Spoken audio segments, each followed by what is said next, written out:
Hello. Do you guys want to get started? Good afternoon. Is everybody awake? I'm freezing, so I'm assuming that everybody else is also cold and hopefully awake. All right.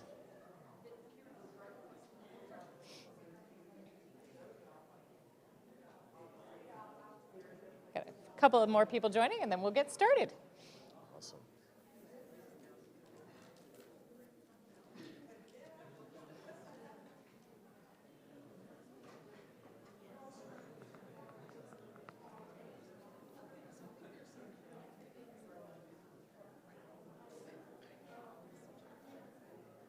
Okay, we're going to go ahead and get started.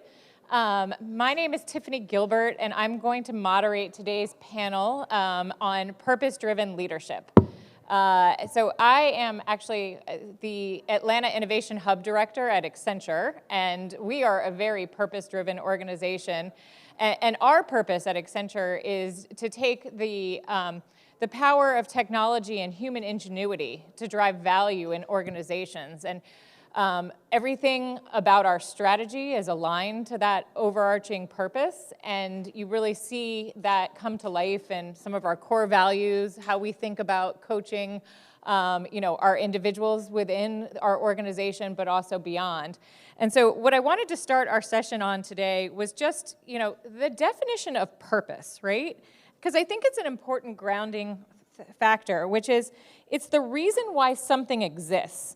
For companies, it's the foundation of everything, of every experience. It is the underlying essence that makes a brand relevant and necessary for society.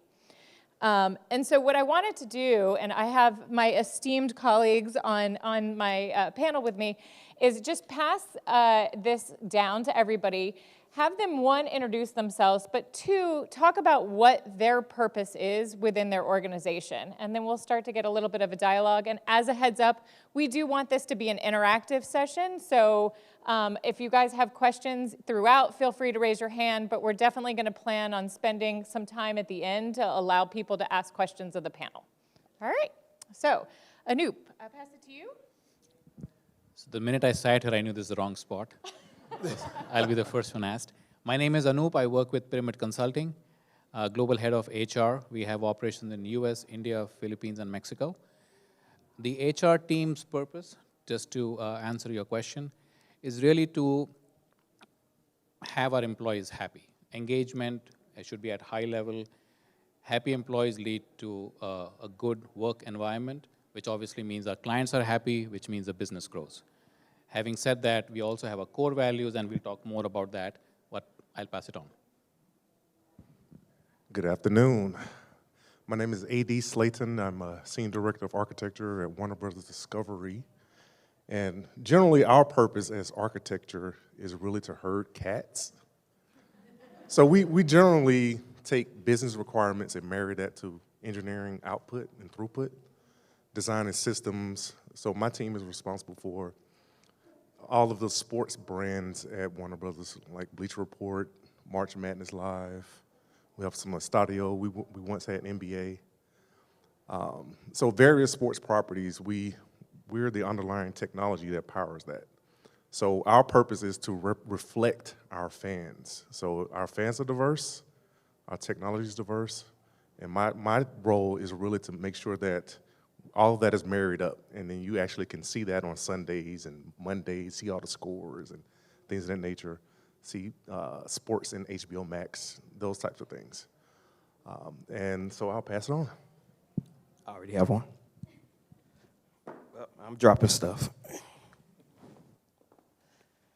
My name is Dwight Foster. I have about 14 years of leadership experience. I currently report to Central Division Comcast Business. My primary role is construction and engineering and operations, so I deal with all businesses in the Southeast, from Chicago down to Florida. So if you're getting your services installed from a business, I've usually touched it. Some of my larger clients are Microsoft, Verizon, T-Mobile. So it's really, that's my focus. My purpose from a leadership standpoint is really to drive change within the organization, to lead and develop those around me. I started in a small town in Tennessee, and ever since then, I've always focused on doing those things. My name is Richard Smith. I'm the managing partner for Benton Bradford Consulting here in Atlanta. I have a 30-year career in history as an operational leader, operational and functional leader. Our firm is really one that does 4 core things. We do executive coaching, we do diversity, equity, and inclusion consulting, strategy, as well as tactics. We do search work, and then we do all other HR-related projects. Our tagline at Benton Bradford is where human capital and business strategy meet. And in every organization that I've worked in small organizations that were $6 million outfits all the way up to $89 billion divisions of multinational corporations. And the thing that I find that is most compelling about purpose is that it really galvanizes people to a higher calling. It is beyond something that is merely about profits, although it can impact profits. It is something that really connects us as humans and drives us. And at Benton Bradford, our purpose is to help create positive and enduring change in the world through our consulting services. Great. Richard, actually, you want to keep the mic for a second. And what I would love to do is, if you could share an example with the room on, how having your purpose has impacted your employees or even some of your clients. I think it would be really helpful for us to kind of bring to life that notion. I'm going to share with you one of my clients. Their purpose is a life built better. And through that purpose, they are a home building company. And where I've seen their purpose really impact their employees and their profits is that every person across every division knows that purpose, understands the core values, relates everything they do to creating a memorable experience for first-time or early home buyers. That is a galvanizing purpose. When people then can see, hey, we provided homes to veterans who came back from honorable service, or families, or single mothers, or widowed fathers. We're able to provide a home that is sustainable, a home that is safe, that is economic, that is green, and is built to last. And that's where I've seen a purpose really kind of make profits. For this company, they've been able to go from like a number 12 builder in the United States to number 5. Very compelling, very compelling. Yes? I'm going to run the mic to you, though, so that way everybody can hear you. Thanks. Hello, y'all. Thank you so much for allowing me to dive in. So thank you for that example.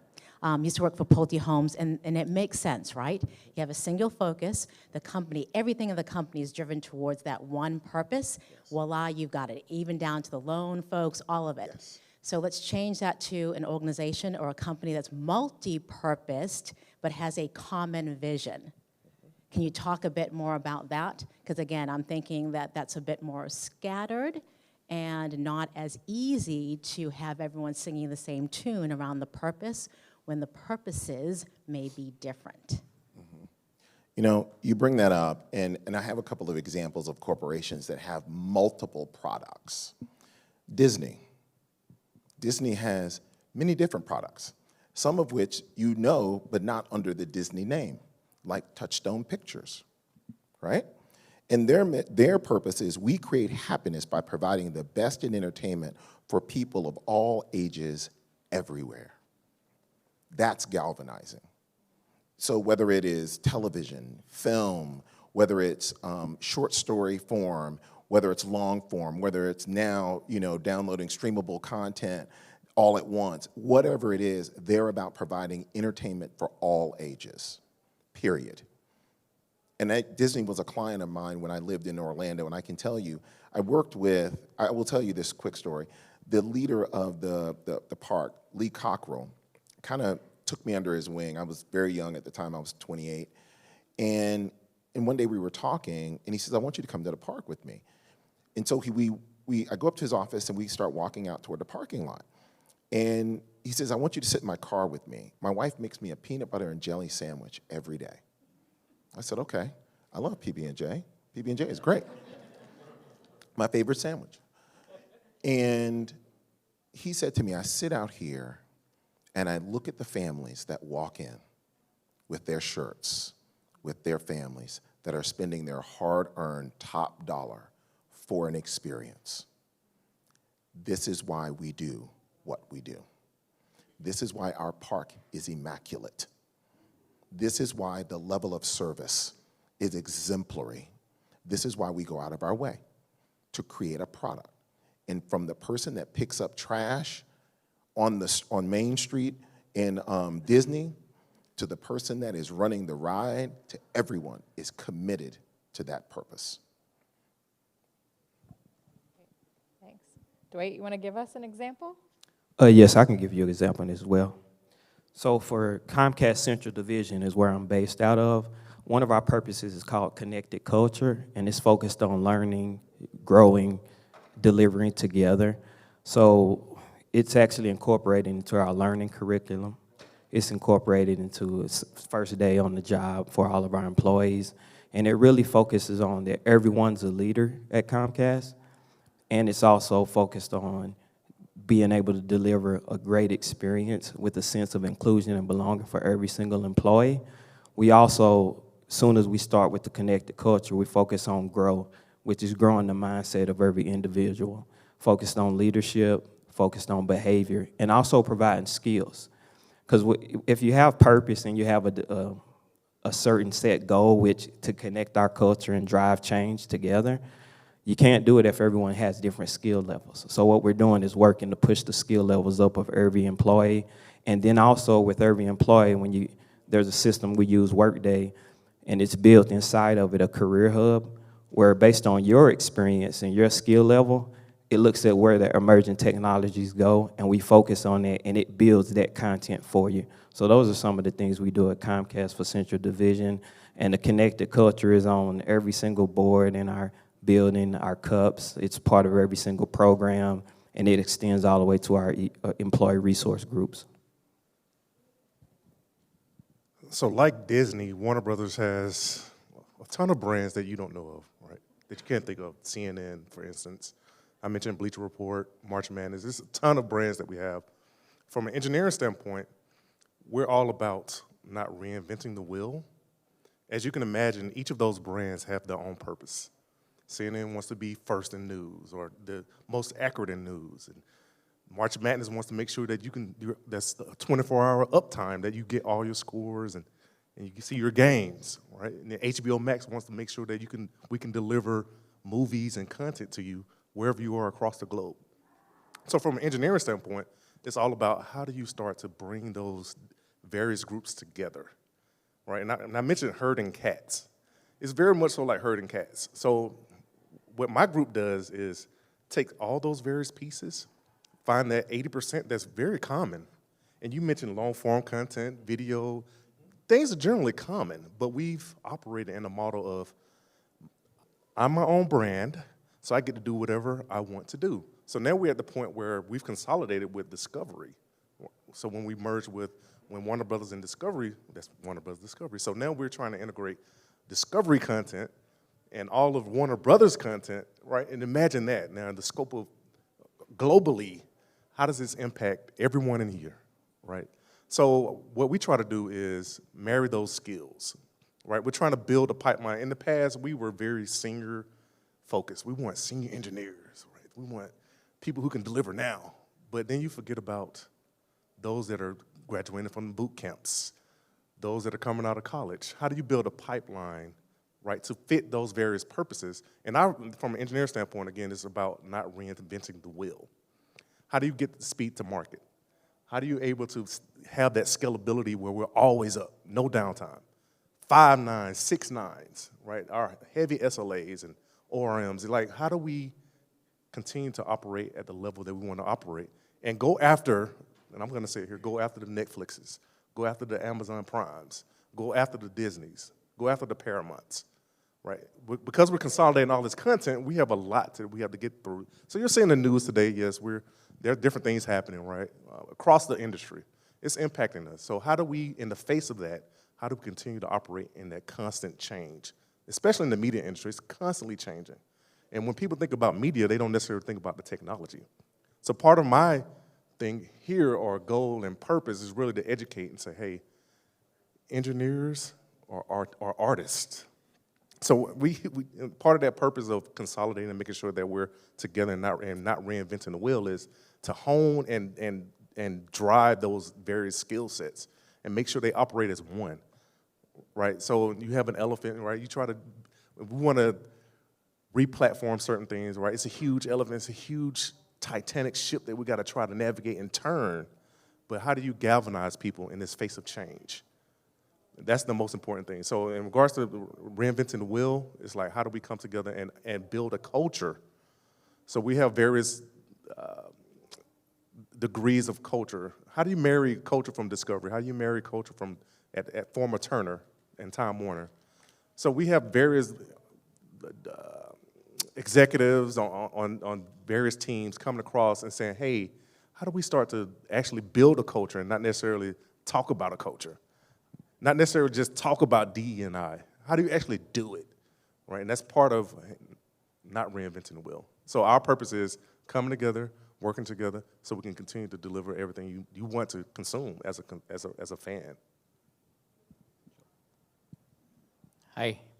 So one of the purposes that our group has is employee wellness. And employee wellness is all about, and obviously that in the last few years has become more and more important. One of our core values is service leadership. So during COVID times, and before that also, we used to run walking challenges. We would give out Fitbits to our employees, create teams. They got very competitive. They would walk, believe it or not, till sometimes midnight just to beat the other team and get extra steps in. And during COVID, we realized, and all of us saw news where the food pantries were running out of food. So we took our purpose, aligned it to our core value of service leadership, and came up with a plan saying, this year we will run the wellness championship or competition, but every step or every milestone you achieve, the company will put money into a food bucket where we will donate food to Feeding America. So that ran for around 6 weeks, went very well, the competition was there, and happy to say we donated over 425,000 meals to Feeding America. So that wellness concept, the service leadership, and employees saw that the level of engagement really goes up high. So with these kind of plans, if you put in place, they actually start working. You sync up your core values and your purpose, and you engage the employees, and then it works. I love that example because one of the things that a lot of organizations sometimes struggle with is how do I take my purpose and make it more than just a marketing or a hype, and really truly bring it to life and embed it into your culture, embed it into your ways of working so that it is more than a marketing statement, but it is part of the fabric of your organization, and it then will result in the improved employee experience, the improved customer experience, that type of thing. Does anybody in the room have any questions for the panel now that we've kind of given you an idea of what our organization's purposes are and an example of how we've kind of thread it through our organization? Anybody have specific questions? Okay, yeah. I don't need the mic, it's okay. So this is for you, AD. With Warner Brothers Discovery going through the recent merger and then a prior merger previous to that with AT&T, all throughout the pandemic, how did you find yourself in a remote world and help drive purpose with all your teams to learn that culture? And we were actually speaking about this very subject. In the face of that change, we began to put the onus on the individual, on the team. We found that people were actually being very productive. They actually work more. But it's about how do you allow them to disconnect. So we went from a PTO type of mindset to an FTO, where you have unlimited time off. Yeah, there's some caveats where people generally don't use all the time. Even in the FTO, they feel like they could just work, but you have to encourage. Take the time out. Go outside. Take a meeting outside. go walk. Like, I had to learn to do that myself. I had to learn I can take a Zoom call on my phone as I'm walking or exercise. So it really became about the individual and less about the organization as a whole. So once we put the focus on the individual, that actually became more productive. Now, yeah, that's a turn to get people more into the office, but we still have that hybrid mindset where you can come in, but still take a break. We're in a creative industry. I'm in the creative industry, so we want all of our individuals to be creative, and you need that time. And honestly, we've been giving people back that time, and we've been better for it.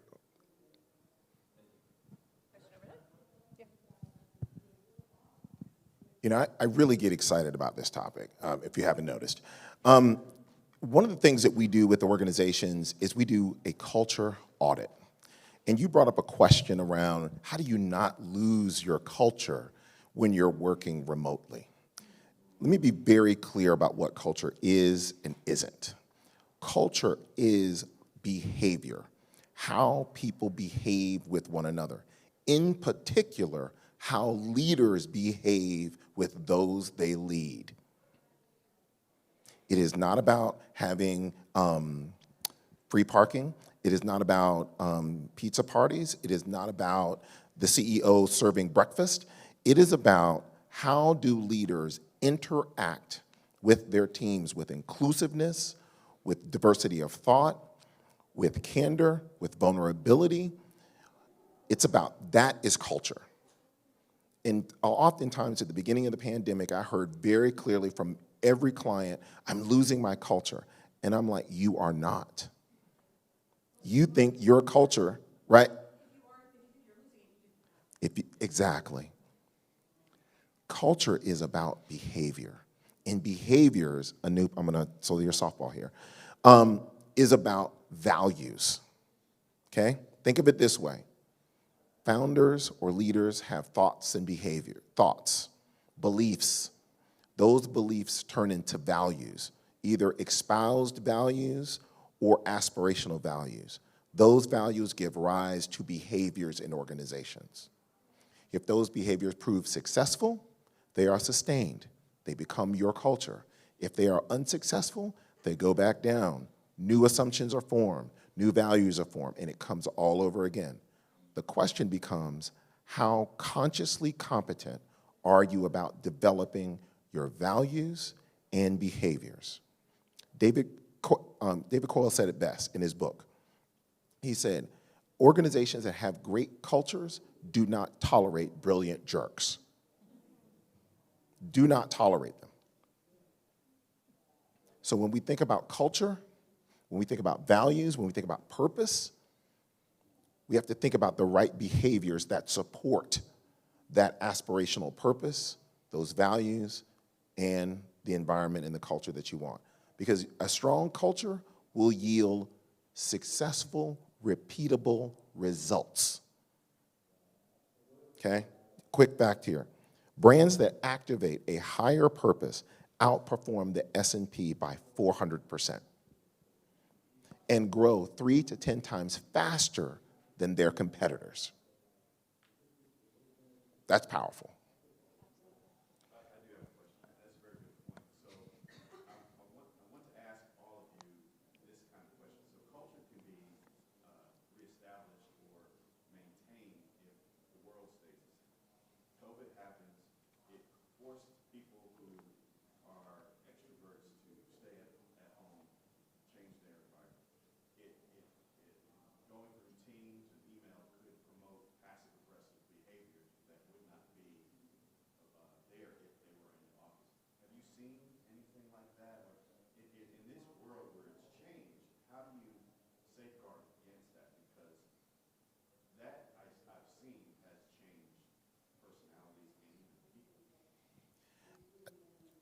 For me and my clients, the things that I've seen that sustained them through the change is leadership teams got in the room and talked about it and actually identified behavior that they wanted to see and that they didn't want to see.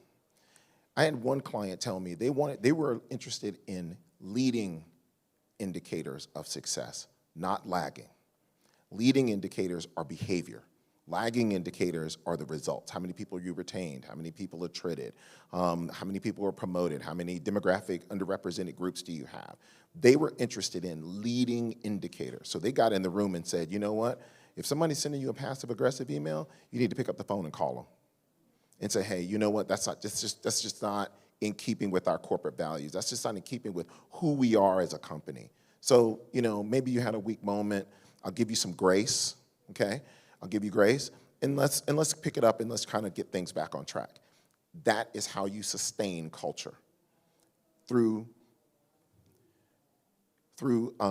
turbulent times, is you have to address it.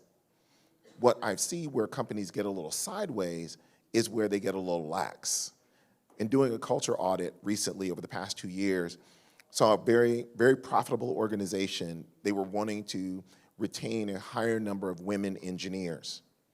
But when I got their culture information back, there were a couple of things that were glaring to me. Although everyone talked to me about core values, that was the lowest score on their culture. Because in the verbatims, we were able to glean those that produce revenue were able to what? Do whatever they wanted. They were able to violate core values. You got to stop it. No brilliant jerks. Thank you. And just to add some additional items, what I found out, and actually I took my role 2 days after COVID hit. So we had to transition 400 plus employees home. And the first thing we did notice is communication. So, and then having the courage to communicate when people aren't exhibiting the proper behaviors. So a lot of times it was about having conference calls about numbers, normally reporting, weekly reportings and cadence. So we started setting up things such as just check-ins, employee check-ins, leadership check-ins. What's going right? What have we noticed? What do we need to get better at? And those individuals that we've noticed that were off track, how can we assist them? One, by accountability, and then also training. Also, things like George Floyd happened during the pandemic. So some people were uncomfortable with talking to me, right? So what we did is train them on inclusion, train them on diversity, help, having that courage. So as leaders across the organization and Central Division, we just focused on communication, courage, and accountability to get the teams through it, and so we can get more consistent behavior across the board. I saw that there was an uptick of asynchronous communication. We went from more of a sync culture to async. And we did a program called Workplaceless, which trained us on how to be more async. Now, we kind of skewed toward more async, and now we're kind of coming more into the middle, because the async allows for people to interpret, right? They can add their own they can put their own thing around the async. So it's like, all right, how do we be more synchronous? And we start to do things like having pre-reads for meetings and actually having an agenda, right? We and we actually But did you stick to it? So we have a thing called no agenda, no attender, right? That is culture, right? It's how do you start to build those values? And to your point about brilliant jerks, it became very apparent who were the brilliant jerks, and our throughput and what we did actually declined because of the brilliant jerks, right? Once we start to address the brilliant jerk mentality and the hero mentality, we begin to start to produce. But, and again, it was an uptick in the async communication, and we've actually gotten better at that. You know, everyone wants to throw things in Slack, right? Okay, no, you pick up a phone, let's set up a meeting, actually have an agenda for the meeting with some outcomes, right? And then we go from there. Just to add. Yes. We're all going to use it now. I'm going to give you credit the first time, and then it comes back. My first tag on. Yeah. I got It's going to be a big Bradford trademark, all right? I'll just tell you that right now. For us, the initial setback or change was, the assumption that you have to be in the office to be productive and that you're working. That changed overnight. And you could see the leadership getting nervous about, are we tracking performance? Are we tracking whether these folks are actually working. But to everybody's surprise, employees were more productive because not only did they save time on the commute, but they were more engaged, they wanted to do things, and one of the challenges we were discussing before we started this panel discussion is you had to tell them to shut off. Otherwise, you have people working through lunch breaks, and we had to schedule meditation sessions during lunchtime that this is on your calendar, that you need to take a break because you do need a break. But we did miss out on the social element of being together. You know, as a tradition, we have Thanksgiving potluck in the office. Pyramid Cares does a lot of things together in terms of charity and community service. So we are very happy we have the hybrid work model right now where people are in the office, we can do things together. But that shift has happened where you do not have to be in front of your manager to be productive. We know that. It's reality. So that's changed for us.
It does. I'll take first for a second. So the one thing that, you know, I hear, every time I hear change, it's like the only thing that's certain is change, right?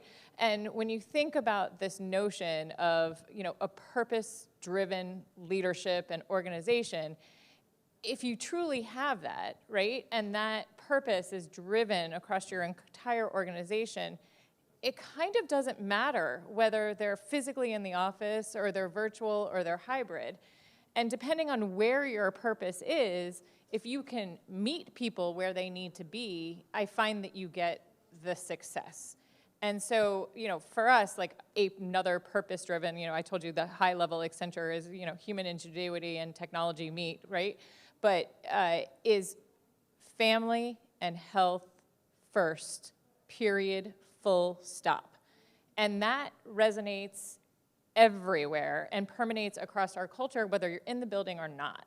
And so within Accenture, for example, I actually feel like in many ways we became more personally intimate during COVID with our leaders and our teams, because all of a sudden I know what someone's background it is in their house, I know what their dogs look like, I know what their wives and husbands and kids are like, you know, coloring in the background and everything. And so it changed your perception, right? I mean, we'll have meetings with Julie Sweet, who's our global CEO, and I know what her home office looks like and what picture of her family she has behind her every time she has a conversation with us. So I think it just goes back to, though, if we have the right purpose and you're aligned on it as an organization, you can get through the change. So. Well said. I got nothing to add. Well said. Like, I had to learn to be more personal as well, right? In regards to when you start a meeting, it's not necessarily let's get right to the agenda. Let's have some icebreakers, right? We really start to incorporate the icebreakers into our meetings, right? We'll have one question. Everyone just answer this one question. You can chat it if you want, if you don't feel like speaking up.